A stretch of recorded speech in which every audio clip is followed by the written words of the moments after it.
Alright guys, here is part 2 of my Romance of Men custom katana project. As a disclosure, I am not a trained practitioner, or do I fancy myself a professional in sword craft or sword handling. In this second installment, I will try and display how well this sword handles, how well it cuts, and finally, how well it holds up. And ultimately, if I can recommend it as a good option and value. Keep in mind this was a free review sample from ROM. Okay, let's get to it.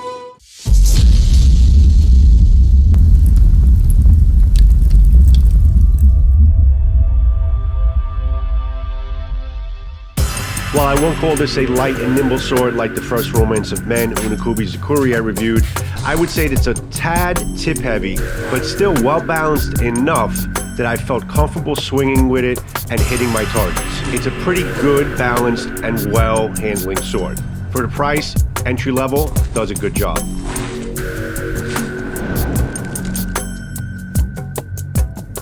The sword handled good enough for me to be able to hit my targets confidently, time and time again, and with the extra sharpened edge that I put on myself, a video also out on that, it had definitely sliced through all the water bottles with ease. It was definitely a lot of fun to go through this whole session of cutting water bottles with this sword.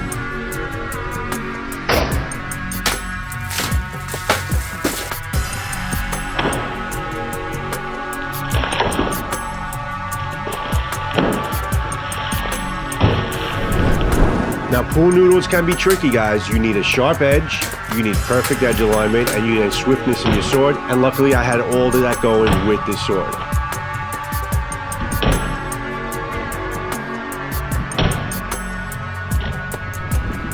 Had to get the last of my October pumpkins in there. A good, well-made sword should handle the cuts of going through the stem and going through a hard pumpkin well without sustaining any damage. It did pretty good. It sliced through everything well. It didn't sustain any damage. The edge was fine, and it was a lot of fun to cut through it.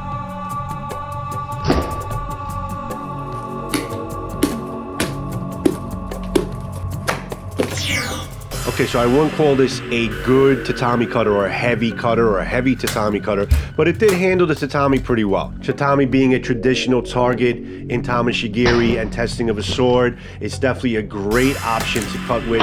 Being expensive and not as available though, there are all different alternatives that we're all searching for. Okay, not wanting to destroy the sword or bring it to failure, I did want to push it a little bit further to hit into more solid objects like a piece of wood to see how the edge would hold up, how the vibration, if it would loosen up anything on the sword by hitting more of a solid object like a piece of wood. It did okay. It didn't do bad. I mean, I didn't see any much damage, and it did kind of cut through the wood, and it still stayed sharp throughout the whole process.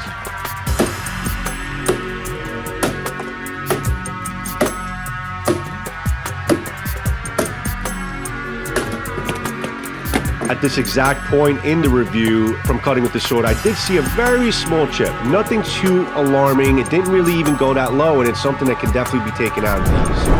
Guys, on a side note, on my channel, we support our U.S. veterans, active military. So our U.S. veterans, awareness for veteran suicide, vets, all it means is you have a place here with us on our channel, interact with us, enjoy, and to our active military, always much appreciation for what you guys do for us every day. First off, shout out to Samurai Bird, local 1095 Backyard Cutters Union.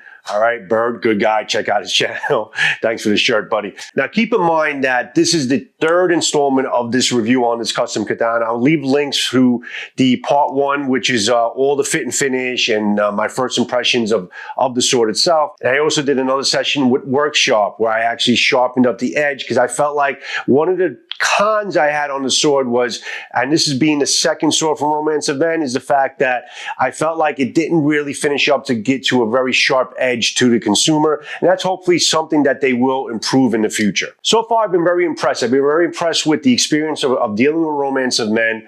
I like the first sword, the Unakubi Zakuri, that 155 starter sword, good cutter. handled it itself well. Fit and finish was pretty good. What I'm seeing with Romance of Men is for the price, they're kind of giving you what you're getting from the price, and they're giving you a good product for the price. So I'm not telling you that these are little excellent practitioner swords. I'm telling you they're good fit and finish, reliable, good solid company, an owner that takes criticism and looks to improve their product, and they have good heat tempering. I mean, the steel actually worked at the stiffness in the side is still actually, from using it, still pretty stiff. In terms of how the state of the sword after cutting, now you can see the images on the screen there where I put some really extreme macro shots panning over the edge, and really looking that close, I have yet to see any chips other than one small chip towards the upper 2/3 of the blade, and that's probably when I was cutting into the wood where it developed it. But there's really no problems. A couple little surface scratches and stuff like that. It's a T10 blade. It's an older type of steel. I know there's super steels now. There's S5, there's S7, there's L6, there's L6, bayonet. There's a lot of different steels out there, 9260, that you can choose from that are considered super steels and all that. T10, I think, is still a very good option steel for a katana. T10 has been reliable for me on many different swords that I have. A lot of even my higher end swords have T10, and they're fantastic. So I think T10, being now that it's a little bit cheaper because there's so many other steels out there, I think it's a great option, especially for a sword like this in the sub $300 range. Offering T10, it's excellent. And how did they do with their T10? They tempered it well.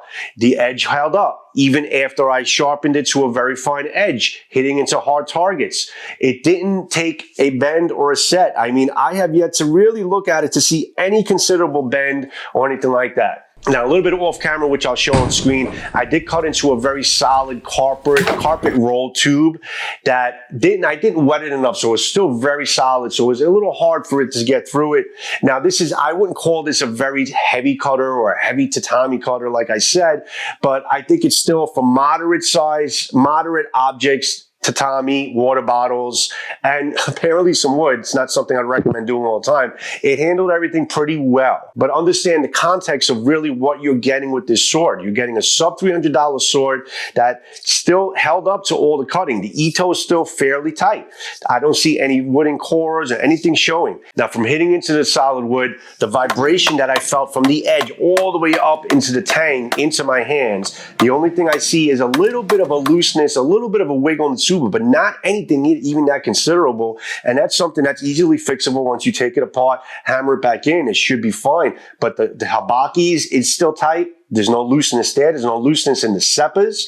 There's no looseness in the fuchi. The Ito is all still very tight, nothing unwound. The actual, the knot by the kashida is still pretty good. The kashida itself is still very tight. And I feel like this thing kind of held up to all the cutting and even a little bit more of abusive cutting. So what I would say is fit and finish is great. The sword was put together well, sub $300 range, and they did a great job. It's a viable option for somebody looking for a sword that they can add to their collection, maybe looking for a different company to add to their collection, maybe have a different type of color motif or something that they're not seeing, or even go with their stock swords, their starter swords, like I showed you the Unokobe Zukuri, that $155 starter sword with spring steel that handled itself extremely well. And there's a couple of other different options with Romance of Men. You have some Chinese swords, you have some European swords, you have armory. There's a couple different things that you can kind of shop around with them to see what might strike your fancy, what you might like. There is anime if you're into that as well. But in terms of what I'm into, in terms of a real katana, fit and finish well, custom Onukubi Zukuri, starter swords, spring steels, I think they did a great job. So again, guys, other than the con of the saya, the saya basically having a little bit of a tight fit, which is going to wear in time, it did pretty well in terms of the cutting. I didn't bring this to failure. That's not what I do on my channel, but I did kind of just treat it a little bit more harder materials than you would normally do, but it did great. The water bottles, the pumpkins, the tatami mats and all that. Pool noodles, obviously with the sharp edge I put on it, it did well. So the only con that I really have on this sword is the fact that now being the second sword, like I said, is that I wish that Romance of Men would give you a little bit more of a refined, sharper edge, which I believe they are doing now. These are earlier swords, but that's probably the only con that I can see, and I think that you could be comfortable within their price ranges, that they're giving you whatever they're supposed to be giving you for that price range, and probably a little bit more. They're giving you a pretty good, well put together sword that's going to handle cutting, has a great motif, tight ito, good sukamaki, and giving you pretty good customer service. So that's all I have for you guys. Thank you for sticking around to basically 3 parts of this video, and I'll see you when I see you on my next sword and knife review. Joe from JS Bladecraft signing out. Peace and love to each and every one of you. Ciao.